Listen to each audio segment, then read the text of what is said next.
everyone, it's Hermione and back to school season is in full swing, so I have some more back to school DIYs for you guys. I'm going to show you guys a few things that hopefully you can use for back to school or in your office or going to university. Pretty much anyone can make and use these DIYs, not just if you're in school. So as always, don't forget to like this video, subscribe if you haven't already, and definitely check out my social media. I will leave that in the description bar. And with all of that, let's get into the video.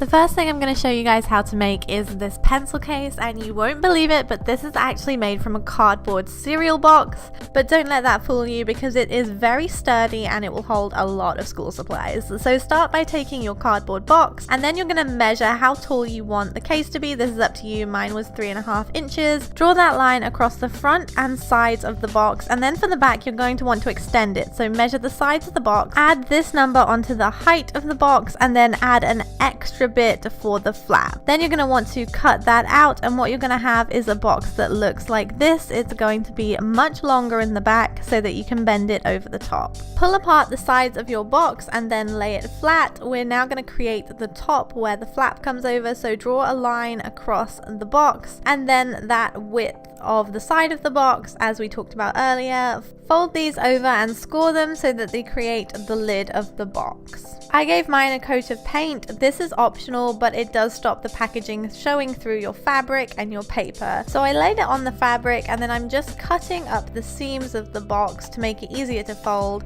I'm taking a glue gun to go around the edges and then folding these edges over to make sure they're firmly in place. Do this around the whole entirety of the box until you have the front of the box covered. Then take some scrapbook paper in your choice, or more fabric if you would like. Cut it to size like I've done here, and then just glue it on with some hot glue.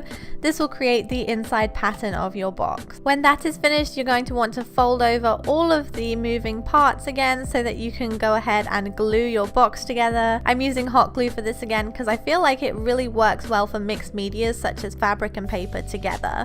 To finish, I'm using Velcro to close the box. So I stuck the two pieces of Velcro together, and I'm just sticking them to the box like so to make sure they're in the right position. And this is the final product. I'm really pleased with how this came out, and it's actually surprisingly resilient and very tough because of the extra fabric and paper. Next, I'm going to show you guys how I made this chalkboard anchor. I've never seen a chalkboard anchor before, so I thought I would try something a little bit different. So I'm taking some vinyl chalkboard paper from VersaChalk, and I'm just drawing my design on the back and placing it onto this chipboard anchor. The chipboard is from Hobby Lobby. I love this vinyl paper because it's so fun, and you can use it on a variety of different chalkboard projects, and you can create so many different things with it because it's so versatile.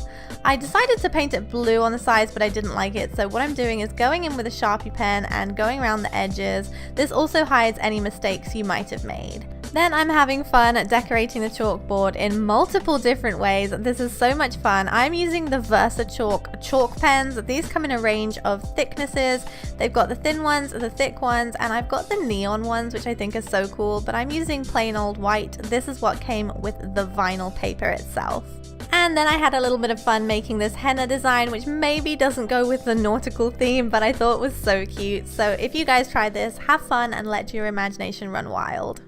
Next, I'm making a desk organizer. You can prop this up on your desk or put it on your wall, and this will help you keep everything that you need to remember in one place, whether it's dates on a calendar or notes. So I'm taking some contact paper drawer liner from Target, and I'm covering this canvas board with the contact paper. I'm laying it flat on the table and placing the canvas on it upside down. I found this was the easiest way because contact paper is quite tricky to work with, and then I went ahead and flattened that out, making sure there were no air bubbles. So then I'm going ahead and making the note board, the dry erase one. So I'm using some scrapbook paper and tracing the glass of a photo frame that I got from the dollar store, and then I'm going ahead and cutting this out. I'm doing one as a note board that's dry erase and one that's a calendar. So I printed this off on the computer. I just really whipped it up on Microsoft Word and printed it out really quickly, and I'm putting them in these frames that I got from the dollar store. I emptied them and painted them pink because, you know, I love pink. These frames were really difficult to work with, so what I did was I hot glue gunned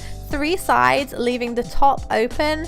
That way I could pull out the scrapbook paper or the calendar every time I wanted to change it.